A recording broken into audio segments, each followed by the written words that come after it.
গাজা উপত্যকা জুড়ে চালানো নৃশংসতার জেরে দখলদার ইসরায়েলের যুদ্ধবাজ প্রধানমন্ত্রী বেনিয়ামিন নেতানিয়াহুর জনপ্রিয়তা তার নিজ দেশসহ গোটা বিশ্বের নজরে সবচেয়ে নিম্ন অবস্থানে পৌঁছে গেছে। তারই প্রমাণ মিলল সম্প্রতি ২৭ সেপ্টেম্বর শুক্রবার জাতিসংঘের সাধারণ পরিষদের ৭৯তম অধিবেশনে ভাষণ দিয়েছেন দখলদার ইসরায়েলের প্রধানমন্ত্রী নেতানিয়াহু।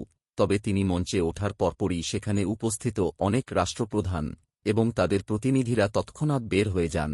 বার্তা সংস্থা আনাদোলো এজেন্সি জানিয়েছে, প্রথমে তুরস্কের স্থায়ী দূত অধিবেশন কক্ষ থেকে বের হয়ে যান, এরপর একে একে তার পেছনে অন্যরাও বের হয়ে যেতে শুরু করেন। কাতার ভিত্তিক সংবাদ মাধ্যম আল জাজিরা জানিয়েছে, আরব বিশ্বের প্রতিনিধিরাও নেতা নিয়াহুর বক্তব্য প্রত্যাখ্যান করে অধিবেশন পক্ষ থেকে বের হয়ে গেছেন। সাধারণ পরিষদের সরাসরি প্রচারিত অনুষ্ঠানে দেখা গেছে, নেতানিয়াহু বক্তব্য শুরু করার পর অধিবেশন কক্ষের বেশিরভাগ আসনই খালি পড়ে আছে। এর একটি ভিডিও ইতোমধ্যে ভাইরাল হয়েছে। নেতানিয়াহু প্রায় আধা ঘণ্টার মতো কথা বলেন।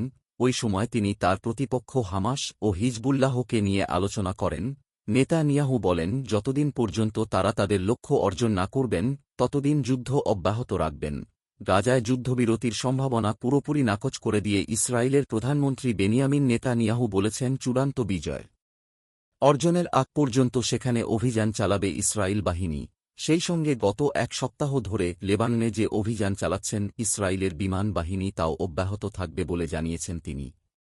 এর আগে যুদ্ধাপরাধের অভিযোগে অভিযুক্ত নেতানিয়াহুর ভাষণ প্রত্যাখ্যানে বিশ্বনেতাদের প্রতি আহ্বান জানিয়েছিল ফিলিস্তিনি সশস্ত্র গোষ্ঠী হামাস। এক বিবৃতিতে গোষ্ঠীটি বলছে, নেতানিয়াহু ৪১,০০০ ফিলিস্তিনিকে হত্যা করেছেন।